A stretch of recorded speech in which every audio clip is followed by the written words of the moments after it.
All right. So Eric, basically bacon. I know we that's the main concept of his business, but I just heard it through the grapevine, through the streets yesterday, that Eric can cook various things very well, including potatoes. So let's start over with let's start with Al. Eric, what are some of your favorite bacon dishes? Man, I mean, as far as like on the entree side, I mean, of course, the classic BLT, but I have like it's a Tulsa log that I have done several times. I mean, it's like a bacon weave around a sausage with like cheese and whatever veggie you kind of choose to put in the middle.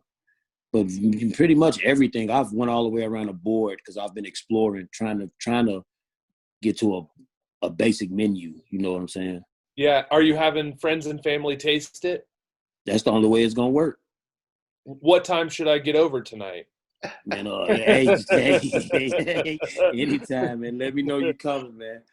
Let me ask one more question. Have you had the chance to sell it? Have you catered any events, or have you done any food cart stuff, or have you had a chance to sell your bacon dishes? Man, honestly, I just like pop up at like maybe a gathering. Well, not since COVID, but before COVID, I mean, I would pop up with like a Tulsa log or two, and everybody, and just not try to be anonymous and see the reactions. And so far, it's pretty fantastic, actually. So that was kind of like the motivation behind even beginning this. Yep.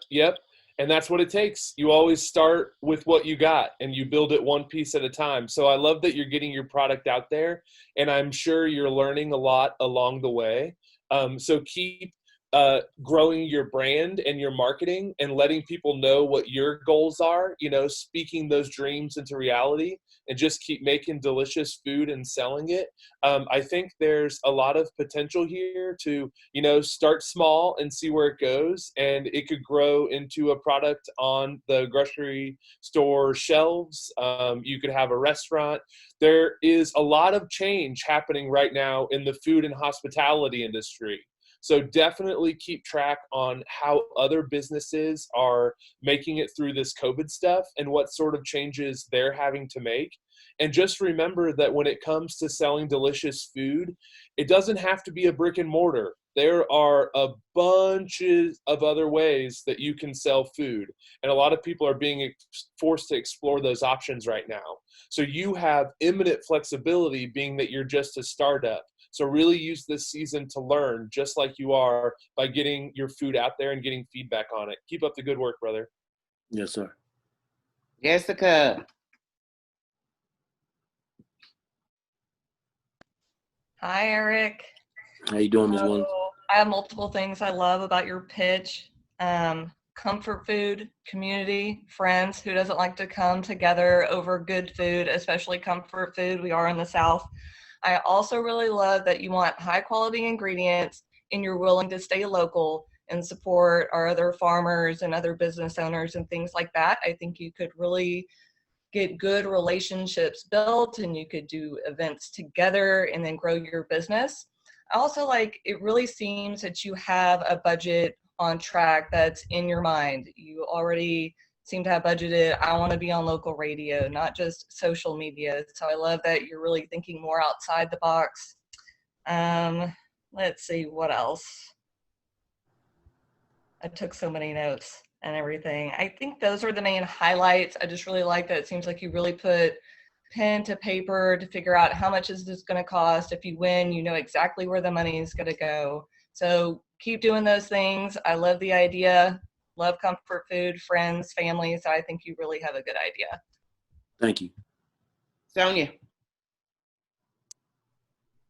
So, Mr. Smith has a very good point. I launched a salsa company 1 month before COVID hit, and I had to really reinvent what we were going to do.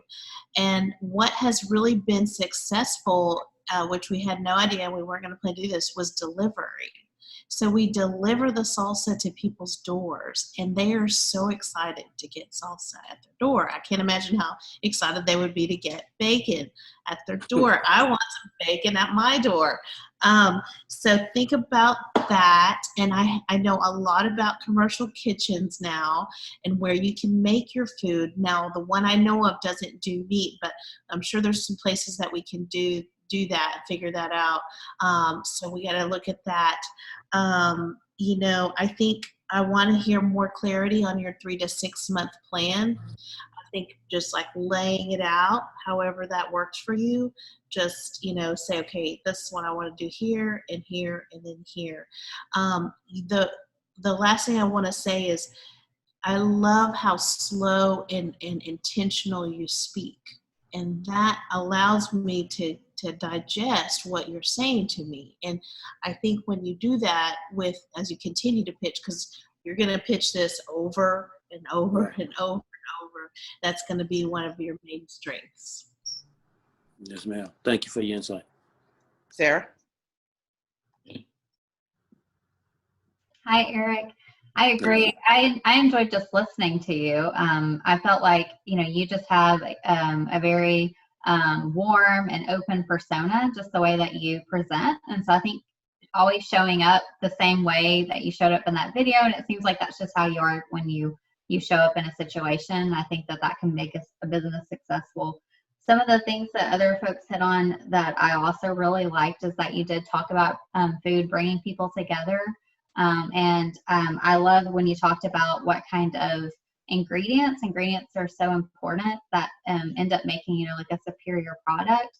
But also when I hear that a lot of times, I hear expensive or feel like it's not affordable. And so I love that you hit on the fact of making it affordable. Because I think in Northwest Arkansas, we have many folks that live in poverty or out on the bubble. And so accessibility to really good, high quality food is super important to me. And it sounds like it is to you as well. And so I think that marketing that could just be a zinger for you. I think you should really zone in on that, maybe focus in on that, and make sure when you put your marketing message out there that you really hit on some of those wordings, because for me, they really resonated and they hit home for me and made me want to lean in more and say, what's this Erreck up to? Like, I want to know more about him. So keep up the good work, and I can't wait to see what you do with this. Yes, ma'am. Thank you. Sarah, don't be trying to go with me because I have a lifetime free membership of food already. So don't be trying to tag along with me every time I go. Monique, what you got? Erreck, that was a great presentation. I almost go back to what Sonia said earlier. You have a marketable product to a community that eats bacon. I'm keto and I am team keto, and keto includes bacon and everything. And I can lose weight eating bacon and eggs and no bread. Don't be shaking your head, Sarah. So just know there's a community of keto eaters that would love different and varieties of bacon meals to make with bacon. So I'm going to push you to kind of solidify your menu.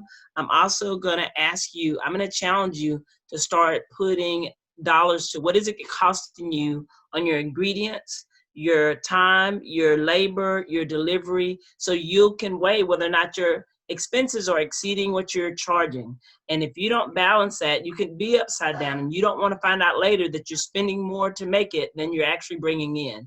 I don't want it to be a burden to you. So I'm going to challenge you to put dollars to what does it cost you to get that delivered? What does it cost your time? How valuable are you? And I know we want to make it affordable, but if it ends up being more expensive and you are not able to support your family doing it, I'm not sure that's the best way you want to do it. And maybe you want to look at different ways to cut costs. The last thing I had was, it's holiday time coming up. Thinking of what bacon items you can have prepared that people can get to include in their holiday meals. You got to be thinking, what season is it? Is it summer? Is Thanksgiving is coming up? If I can get some and buy a quick bacon meal from Erreck to put on my table with my family during Thanksgiving or Christmas, and I don't have to prepare it, I'm buying it. So you got to start thinking now. I'm just saying, girl would buy it. Thank See, you. look, you done already sold some stuff just right here. All right, proud of you, Erreck.